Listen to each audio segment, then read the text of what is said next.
Dear learners, welcome you all to e-learning platform. Now we are in week 9.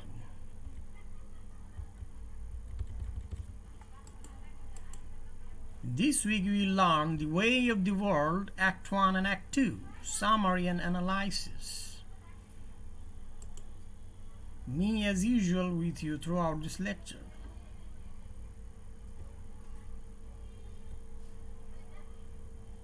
Week 9 Lesson Background.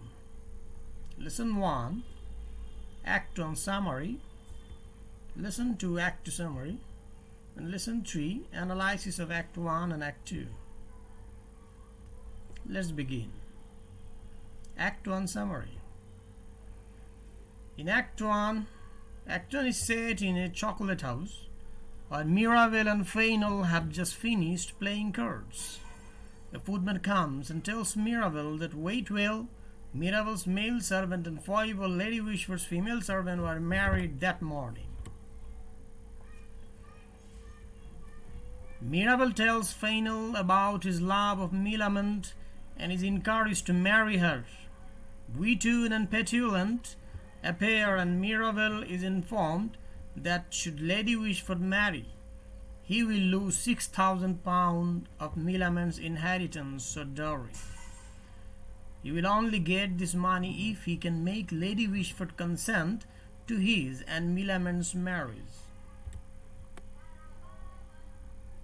Act 2 Summary. Act 2 is set in St. James Park. Mrs. Fainall and Mrs. Marwood are discussing their hatred of man. Fainall appears and accuses Mrs. Marwood, with whom he is having an affair, of loving Mirabelle, which she does. Meanwhile, Mrs. Fainall, having previously been his lover, tells Mirabelle that she hates her husband, and they begin to plot about tricking Lady Wishfort to give her consent to the marriage. Millamant appears in the park and angry about the previous night, while Mirabelle was confronted by Lady Wishfort. She tells him no her displeasure in Mirabelle's plan, which she only has a vague idea about. After she leaves, the newlywed servants appear, Foible and Waitwell, and Mirabelle reminds them of their roles in the plan. That Waitwell will play the role of Sir Rowland in the disguise of Waitwell.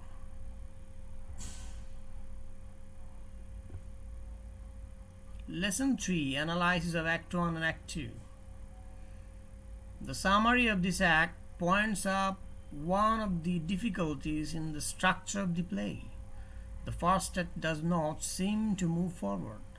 It contains only partial exposition so that the reader has trouble following the play. The relations between Mirabelle and Fainall are not made clear. It would be the actor's task to suggest the strain between them. The skilled and, we might say, suspicious reader may glean as much from the lines.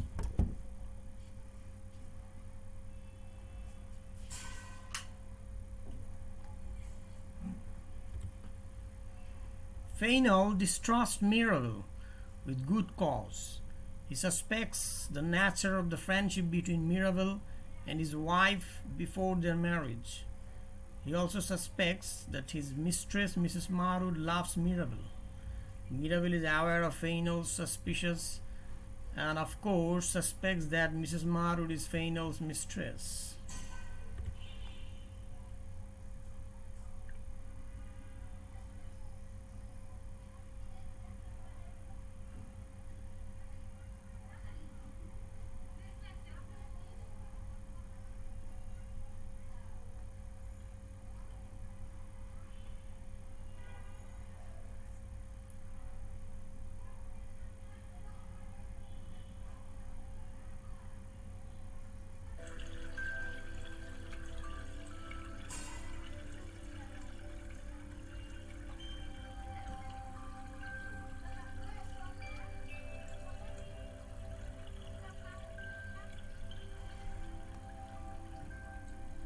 When Mirabel says that for the discovery of this amour, I am indebted to your friend, or your wife's friend, Mrs. Marwood, the actor will put the emphasis on or your wife's friend so as to suggest that the innocent comment is borrowed.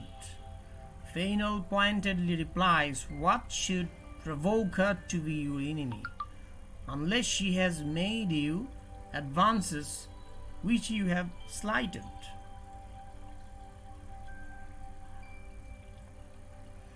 Women do not easily forgive omissions of that nature. The actor must read the lines properly on the stage, and so must the reader. Other lines also demand careful reading. The talk about Lady Wishford is not merely casual. She is very important in the subsequent action. The comments about Millamant's character are highly significant. Despite Mirabel's wit and irony, we must realize his sincerity. The speech beginning, I like her with all her halls, is a highly ironic yet thoroughly convincing admission of love. The rather mysterious concern with Waitwell's marriage seems strange until later developments. Wheatwood and Petulant are a pair of the fops and false wits that abounded in Restoration London, or at least in Restoration drama. They have no part in the action of The Way of the World. At most they serve to suggest Millamant's train of suitors. Congreve's deftness of line is such that over the years critics have complained about the brilliance of some of Wheatwood's speeches. For instance, a letter as heavy as a panegyric in a funeral sermon is not a bad line. But we can see that Wheatwood lacks the style and the dignity that is so marked in Mirabel. The ideal restoration gentleman, and he is so self-satisfied that he is unable to distinguish between legitimate raillery and the personal insults directed at him by both Mirabel and Fainall. As Mirabel ironically states, he has indeed one good quality: he is not exceptions. He will construe an affront into a jest, and call downright rudeness and ill language satire and fire. Petulant is a clearer case. He comes closer to the kinds of characters one observes in Johnson. The foppishness of both characters can be reinforced by the arts of the costumers and the actors. Lesson 3, Act 2 Analysis. In this Act 2, the tensions between the characters are exposed. Just as Fainall and Mirabel, presumably friends, engaged in a verbal duel that hid a real one, so Mrs. Fainall and Mrs. Marwood now fence. There is good reason for Mrs. Fainall and Mrs. Marwood not to trust each other. It is true that Mrs. Marwood is the mistress of Mrs. Fainall's husband. By the same token, she is in love with Mirabel, Mrs. Fainall's former and perhaps present lover. One can, from a modern point of view, question the nature of the lover of Mirabel and Mrs. Fainall. After all, if he had loved her, why had he not married her? She was presumably young, beautiful, wealthy, and available. Interesting also is the affair between Fainall and Mrs. Marwood.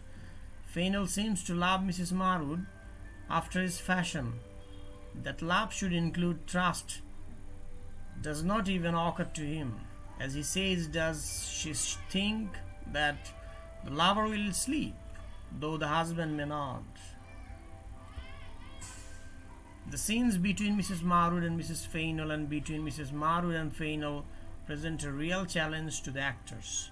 Before the audience is given the information that makes it possible to follow the play. The actors must convey the currents of feeling, essentially cynical and unpleasant, which underlie the very polished manners and high style of the exchanges of wit.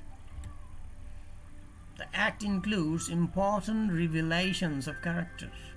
A clue to the character of Mirabell is presented when Mrs. Marwood accuses Mirabell of being proud. Mrs. Fainall reacts strongly.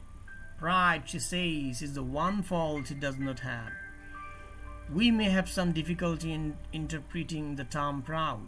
It would appear that he is gracious rather than arrogant. Fainall describes himself as having a heart of proof and something of the constitution to bustle through the ways of wedlock and this world. He is, we might translate, a man who can adjust to circumstance. Mirabell describes him as a man lavish of his morals, an interested and professing friend, a false and designing lover, yet one whose wit and outward behavior have gained a reputation with the town, enough to make that woman stand excused who has suffered herself to be won by his addresses. These observations are ample preparation for Fainall's future actions. His suspicions of others are accurate because he recognizes his own faults in them. Millamant is a contrast to all others about her. She is surrounded by intrigue, and together with her fortune, she is the object and the potential prize of much of it. However, she is not herself active in any intrigue. Her banter and wit are usually good-natured and direct. She does not have the cynical opinion of human nature, which is so important a part of the attitude of everyone else in the play. She delights in teasing Mirabell with the justification that she thinks of him as already her property.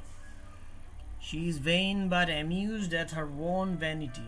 She can play the game of wit and make jokes about pinning up her hair with letters written in poetry. Prose, of course, would be completely unacceptable. She is an ingenue of a type that could only have been presented on the Restoration stage, and she is without question the most successful of her kind. The love story of Mirabell and Millamant differs from what might be expected.